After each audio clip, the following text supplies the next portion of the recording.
This video is referring to two articles which are very similar. They're basically the 4,000 word version of the annotated bibliography for my Master's in Research, all the books I read for it, and the one which follows it is the longer version, which contains more books and more words, you might say. The 4001 one was what I had to submit to the university because there was a word limit, and I think it was exactly 4,000 words is what I managed to achieve. The merit of these two articles is just to show a very brief content of each of the books that I had looked at. And the books would be ones that, or articles as well, which relate to miracles. That was the first thing I wanted to look at. And then there'll be other books that would relate to issues relating to whether or not philosophers felt miracles satisfied the criteria needed to prove the existence of God. And that's really what I was interested in, because the whole aim of the exercise was to find out what was the current thinking in philosophy on the issue of miracles.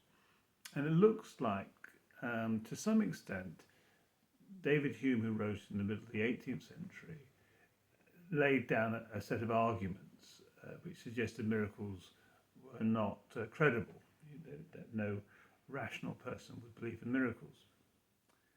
And to some extent, I would have said that philosophy has never got beyond David Hume's arguments. And there's been almost a slavish attitude towards what he said. And yet, interestingly enough, a number of philosophers have remarked that actually his arguments weren't very strong anyway. So I've never been quite sure why philosophy has been so, as it were, diffident towards miracles. If they really believed David Hume's arguments weren't that strong, why didn't they go back to the evidence and ask the questions a bit more? And I suspect it's because people didn't want to know the answer, they didn't want to believe in God, and therefore they weren't interested. Furthermore, I think the evidential problem that miracles have, if you're only looking at the miracles of the apostles and the miracles of Jesus and the miracles of the Old Testament, is that it's actually very difficult to be able to overcome an understandable skepticism that you might have as to whether these things are true.